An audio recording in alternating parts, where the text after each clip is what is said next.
क्या बोलते दिया मेरे सामने थोड़ा ऐसा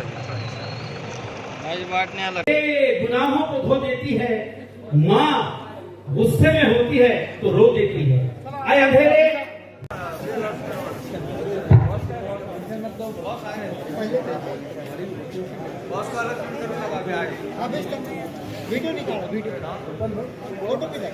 मैं बप्पा से गाँव में खड़ा है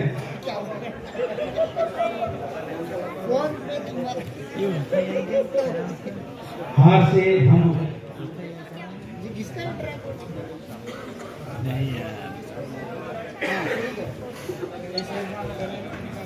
भैया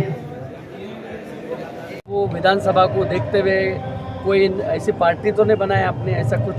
नहीं, ऐसे लोकसभा और विधानसभा, असल जो नेता रहता, नेता जो है गली से दिल्ली जाता तो उसको जनता ले जाती, और वो जनता जब इलेक्शन जब आते तो बैंड को लेकर टूट बारिश के टाइम पे करते, वैसा इलेक्शन के टाइम पे सब निकल के आते बिलों में से, और जैसा इलेक्शन होगा कि फिर गायब हो जाते, गधे के सिर से सिंह कैसा गायब होता वैसा। जनता की मदद कौन करेगा, गौर गरीबों को देखेगा कौन? जब तक मजदूर रात में मजदूरी करके घर पे नहीं पहुंचता उसका चुल्ला नहीं सिर रखता। तुम रात दिन नए नए फैसले लाते, जनता को परेशान करते, अवाम को परेशान करते। तुम तो बैठे, तुमको वहाँ तक एयर कंडीशन होता, प्राइवेट जेटों में कौन पहुँचाया? वो गरीब जनता नहीं पहुँचाई, वो अवाम का तुम्हारे साथ है बोल के तुम वहाँ पहुँचे। और तुम जब चुन के आने के बाद जब पब्लिक तुम्हारे पास मदद मांगने जाती तो तुम बोलते हम आपके है कौन? पहले तो बहुत बोलते हम तुम्हारे ये है, ये रकम वो है, तुम्हारे हम खिदमतकार है, तुम्हारे हम सर्वेंट है, और जब चुन कर आ जाते तो बाद में बोलते कि हम आपके हैं कौन? दरवाजे जनता के वास्ते बंद कर देते, फिर वो दरवाजे इलेक्शन के टाइम ही खुलते, और हमारे को कोई भी विधानसभा से लोकसभा से कुछ लेना देना जनता के हित में आवाज़ उठाने के लिए और जनता के हक़ के वास्ते ये बना वाला है। क्योंकि आज का जो दौर गुजर रहा कि जो हिंदू राष्ट्र की जो मांग कर रहे, क्या है ये हिंदू राष्ट्र? क्या है ये हिंदू राष्ट्र? हिंदू राष्ट्र असल में हमारी पार्टी जब सत्ता में आएंगे तो सबसे ख़तरनाक कानून उसके ऊपर लेंगे कि जो भी हिंदू राष्ट्र का अगर वर्ड अपने ज़बान पे लाता तो वो असल में देशद्रोह है, वो देशद्रोह है असल में। उसकी नागरिकता रद्द होना चाहिए और उसको देश के बाहर हकालना चाहिए, क्योंकि संविधान का खा रहे, संविधान में रह रहे और संविधान को बुरा बोल रहे। क्योंकि जो तुम मांग रख रहे ये फजूल रास्ता, देश जो है ना गीता से, ना कुरान से, ना बाइबल से, ना गिरजाघर से, ना कोई धार्मिक इससे देश नहीं चलता। देश चलता संविधान से। गिरजाघर, मंदिर, मस्जिद, तुम्हारा धर्म, हमारा धर्म, सबका धर्म अपने घरों तक और मंदिर मस्जिद के अंदर तक है। मंदिर, मस्जिद, गिरजाघर, समाज मंदिर, उसके अंदर धर्म, तुम्हारे घर के अंदर धर्म। धर्म को राजनीति के अंदर मत लाओ। तुम गंदी राजनीति कर रहे, इतनी गंदी राजनीति कर रहे कि जिसकी हद नहीं धर्म की। जिसके घर का बच्चा मरता या जिसी की कोई भी एक ऐसा होता मॉब लिंचिंग के अंदर, इसके अंदर तुम मारते, वो कोई भी जात का हो, उसके घर के उसको जाकर पूछो, उसके माँ को पूछो, उसके बाप को पूछो कि उनके दिल पे क्या बीतरी होंगी। उन पे उस दिन ख़यामत टूट गई उनके ऊपर। वो कोई उनको पार्टी वार्टी से, इससे कोई दीन धर्म जातिवाद, ये जातिवाद राजनीति से कुछ लेना देना रहता। जिसका कोई इंसान घर से मरता ज़ाया होता उससे पूछो कि उसके दिल पे क्या बीतती, कि इंसानियत के नाते से सर। महाराष्ट्र में आपकी पार्टी ने कदम रख चुका है, तो कौन कौन नए लोग आपसे जुड़े? तो वो तो इंशाल्लाह जितने भी ज़्यादा से ज़्यादा अवाम जुड़ेंगी उतना बेहतर रहेगा, क्योंकि हमने जो पार्टी बनाए सब आम जनता के वास्ते ही तो बनाए ना, उनके हित में, उनके हक़ में आवाज़ उठाने के लिए। क्योंकि आजकल बहुत सारे मुद्दे हैं जिस पर कोई पार्टी आवाज़ नहीं उठा रही, कोई भी चीज़ आता उसका आवाज़ नहीं उठाते, विरोध नहीं करते। बोल रहे वो हिंदू राष्ट्र बनाते, हाँ हिंदू राष्ट्र कैसा बना सकते हो? क्या 4 मुसलमान हैं इंडिया के अंदर जो उनको निकाल देंगे और हिंदू राष्ट्र बनाएंगे? लेकिन जब 950 साल मुसलमानों ने हुकूमत देश की संभाली थी ये हिंदुस्तान की, तो जब ये कहाँ गए थे? उन्होंने तो नहीं करे ऐसा कि नहीं हम हैं तो इनको निकाल देंगे, इनको हकाल देंगे, और हम हैं तो ये ऐसा हिंदू लोगों को हकाल दिए और मुसलमानों ने राज करे। 950 साल मुसलमानों ने हुकूमत करे मगर हिंदू को जरी भी तकलीफ नहीं होने दिए। भाईचारा था उनके दिल में, भाईचारा लेके चले उन्होंने। आज कहाँ गया वो भाईचारा? सर लेडीज़ के लिए खास करके और नौजवानों के लिए आप क्या ऐसा कौन सा कदम उठाने वाले? लेडीज़ के लिए और नौजवानों के लिए जो सब ऐसा कहा गया था कि सत्ता में आने के बाद हम नौकरियां देंगे, नौजवानों को नौकरियां देंगे, उनको बोल रहे कि तुम हायर एजुकेशन हासिल करो और पकोड़े तलो। क्या हायर एजुकेशन पकौड़े तलने के लिए उन्होंने वो हासिल कर रहे उतनी डिग्रियाँ वो सब?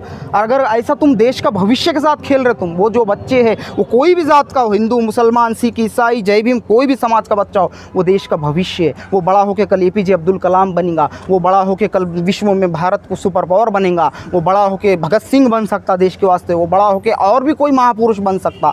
तो तुम देश के भविष्य को अपने हाथों से ख़राब कर रहे, पकौड़े तलने लगेंगे तुम। उनके लिए हायर एजुकेशन जिन्होंने भी हासिल करे, उनके लिए जितना भी आला से आले मकाम तक उनको, जितनी भी उनकी जहाँ तक उनको पहुँचाना चाहिए वहाँ तक उनको गवर्नमेंट सपोर्ट करना।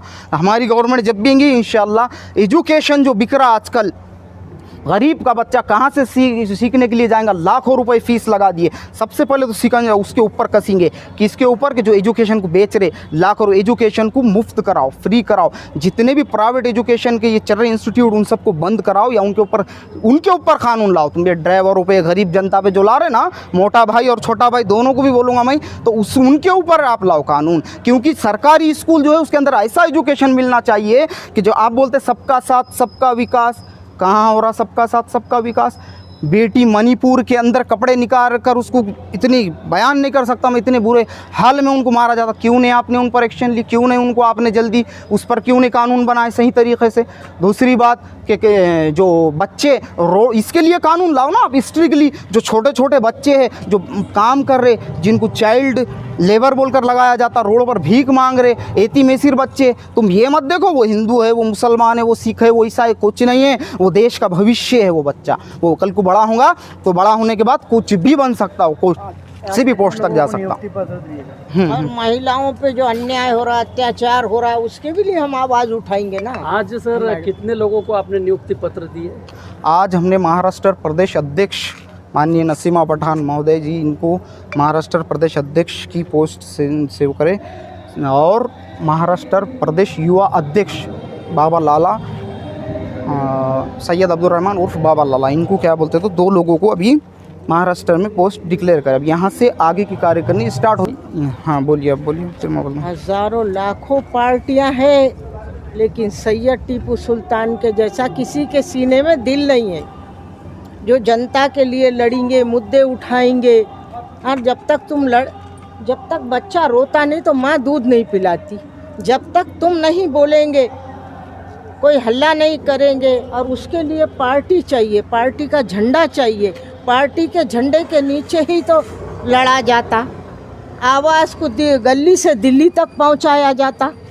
इसके लिए पार्टी होना, पार्टी स्थापन करने का ये मतलब है कि हम जनता के लिए लड़े, जनता के लिए आवाज़ उठाए, जनता के मुद्दे, ये जो मुद्दे हैं उनको जनता को लेके चलना है बोल के हम ये पार्टी बनाए। और ये पार्टी को हम लेके चलेंगे इंशाल्लाह, गली से दिल्ली तक पहुंचेंगे ये आवाज़ लेके। सबसे पहले किस मुद्दे पर आप? हम सबसे पहले तो देखो वो मुद्दे पे करेंगे कि जो ये EVM हटाकर मशीन जो है इसको हटाओ बोलेंगे हम। 2024 में 2024 का इलेक्शन वो उसको हटा दो। देखो गठबंधन का जो सवाल है, गठबंधन मेरा जहाँ तक कहना है, बात बोलती में गठबंधन जो रहता ना, तो उसमें ये देखा जाता कि हमारी पार्टी किसी का सपोर्ट लेके अगर के जनता का विकास करती और उसमें हमारे जनता का भला है तो हम हर सीले तैयार है उसके लिए। उसमें ऐसा अवाम नहीं का है, फायदा होना सुनो जनता मेरी का। बात, ऐसा नहीं है। ये पार्टी वो पार्टी, कोई पार्टियां दुश्मन नहीं है। अंदर जो काम करने वाले हैं उनका विचार होना चाहिए कि हम क्या पब्लिक के लिए कर सकते, क्या जनता। अजी उन्होंने 5 साल तो मुंह नहीं बताते, चुन के आने के बाद विकास। यस, भारत में अगर रहना है तो इतनी बात याद रखना, जो बाबा साहब की विचारधारा है, भीमराव अंबेडकर बाबा साहब, तो उनकी विचारधाराओं पे चलो, क्योंकि संविधान उनकी विचारधारा से बनने वाला है। और उनकी विचारधाराओं पे चलेंगे तो तुम्हारी संविधान के जैसे सोच रहेंगी, सबका साथ और सबका रियल विकास। बस इतना ही कहूँगा, इससे ज़्यादा ये